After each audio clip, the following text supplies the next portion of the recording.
I am not prepared. Am I better? You're better. Am I better? You're better. Ben? Bjorkman. Ah! I like that. No one is better than Mike Bjorkman when it comes to real estate. God, you guys are nuts today. I just...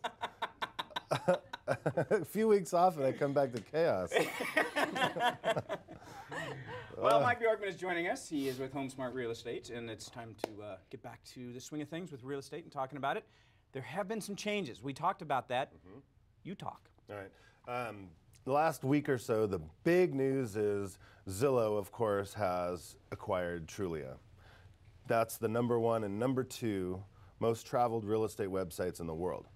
Okay, so the statistics are 90% of all of our eyes look to those two websites before even calling an agent. That's 90%? 90%. Wow. So that's a pretty powerful number, 9 out of 10. The other ones probably don't have internet, right? So there's a bunch of dynamics that are going on here that the real estate community's worried about, the public's worried about, the National Association of Realtors, California Association of Realtors. There's all this stuff, you know. Do we have Sherman Antitrust Act being broken? Do we have, you know, this monopoly? So everybody wants to know what's going on. There's a couple things that I like to point out. Two things, you know, Zillow does the Zestimate. Who hasn't gone online and said, hey, what's my house worth? I want to get a Zestimate. And then the second thing is the public is accessing this information for good, reliable information if they're looking for a home to buy. So putting these two sites together and the way they accumulate the information and what they do to keep the dollars coming in is not the best thing in the world. And I'll start by the Zestimate. The Zestimate, that's what Zillow calls their Zestimate. Their estimate. Yeah, so you put in your address and it says, okay, here's your house's value. What it does is it pulls wrong information from around the area. I mean, the technology is pretty amazing, don't get me wrong. They're pulling county records, tax records, but unfortunately they're pulling a lot of stuff that's not real. It's not true. People are getting very inaccurate values, and it actually could change the market in some ways. Because I've talked to people that says, I'm not putting my home on the market until Zillow says my house is worth more. I'm like, oh, you can't rely on robots and computers to do that. It just doesn't work. So they also have notice of defaults, pre-foreclosures on there that'll never hit the market. They have up-and-coming listings. The public's allowed to put their own homes on there and give inaccurate information. So all this stuff is terrible. And that's being reflected in the Zestimate? Yeah. Okay. So this is terrible for values, and it's terrible for the general public to try to rely on something like this.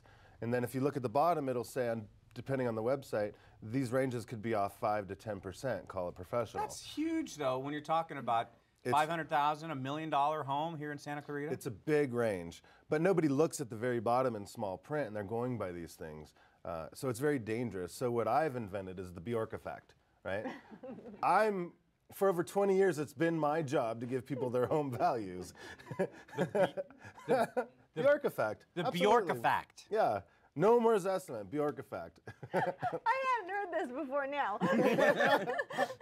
This is not Tammy approved so far. She's been at Disneyland. We've been promoting videos all over social media. Bjork Effect. Yeah, reel it in, girl. Let's please. So, you know, it's for reals. You know, if you emailed me your address, I could drive by, come peek at it, and I can give you an exact figure, pretty exact, on what it's going to sell for. Those estimates are so inaccurate, it's ridiculous. So, not a good way to get your home's value. Here's the next thing. All this general public going to look for homes and getting this terrible information, that's dangerous for a home buyer. So if Tammy's out showing homes tomorrow, our buyers are going to call and say, here's 20 homes I want to see. In reality, one's available. The other ones are either sold, never going to hit the market, or who knows what. They're just stuff. But they want this stuff on the websites because our inventory across the country is so low right now, the advertisers won't pay if the people aren't going to the site. And they're going to try to give them this false perception of they're going to find homes before anybody else on this website, which is totally false. All right, so I got a quick question for you. And you mentioned at the very beginning of this that Zillow was buying Trulia. What's the difference between those two? Are they basically very little the same? Difference. There's very little difference. Same as like Realtor.com and all right. those. Realtor.com's #3, just as bad. You know, their information's a little bit more accurate because they use only the MLS. Okay. A little bit more accurate, but it still gets messed up all the time. So people say, hey, how's this going to affect your industry, Mike? Well, with they're worth so many billions of dollars. They're worth more than Realogy. If you know who Realogy is, that was the biggest real estate company in the world. They own Century 21, Coldwell Banker, ERA, Better Homes and Garden, a bunch of other companies. They controlled, America. But now, Zillow's way bigger than them, and they don't even sell homes.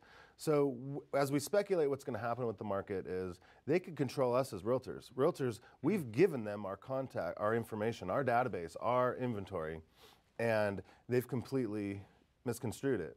And that's not our intention. We wanted to help the public.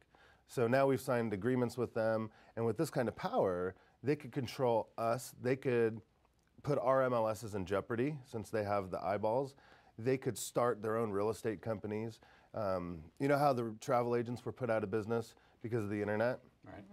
They have the power to do some form of that for our industry, which if you've bought and sold homes, it's not very good to have, it'd be like going to the DMV and having one of those people sell your house. I mean, can you imagine? Yeah, but you can't say that the real estate market and the way real estate transactions occur is the same as a retail environment. I mean, right. you can buy a plane ticket to go to Topeka if you want to, and that's more of a retail thing, just as you can buy a book on Amazon. But you're not going to get that personal care, or you're not going to get someone that's a travel agent to be able to maybe give you some things that you didn't think about. Right. Real estate's a lot different than that kind of a retail. You're right. But what they're doing is they're doing in test markets in Miami, Seattle, San Diego, they are doing hybrids of real estate companies right now on the down low that nobody knows about. I happen to have a friend that was a trainer for Zillow a couple of years ago, and that's what they were implementing.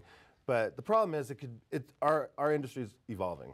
Something's going to happen if we don't change it. It's just a really interesting time to be in the real estate market. For 20 plus years, I've just watched it go the same. Yeah, the websites came, cell phones came, fax machines went away, but this is a big deal.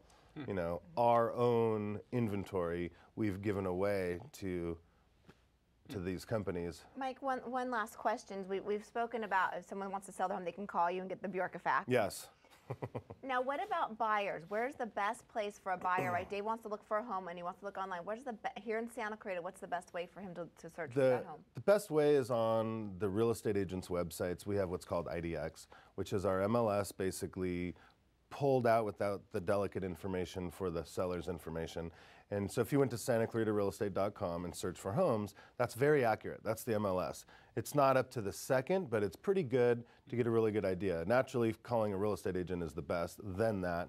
But when you go to those public sites, that's when your head just explodes and you don't know what you're doing and you're going in so many different directions. So here locally, SantaClaritaRealEstate.com will get you the most up-to-date and most accurate. Yeah, absolutely, because that's basically the MLS that we search as agents. And of course, we know about a lot of things that aren't on the market yet. But for a buyer just trying to get a feel, that's really the best way. Can you, as a seller, can you go into that to get a feel? Or are you going to be basically looking for the comparisons for your own property and say, this is what is being asked for out there for this? Yeah, because you could put in a price range, a square footage, a zip code, and get an idea. But the best thing to do would just be fill out the home evaluation request, and then within 24 hours, you get it emailed back to you within a 1 to 3% range versus a 5 to 10%. Because the value of a home is way too important for me to guess out. I really need to see it so I can explain the features and benefits to a particular buyer. But a range is fairly simple. When are we going to be seeing Bjork-a-Fact.com?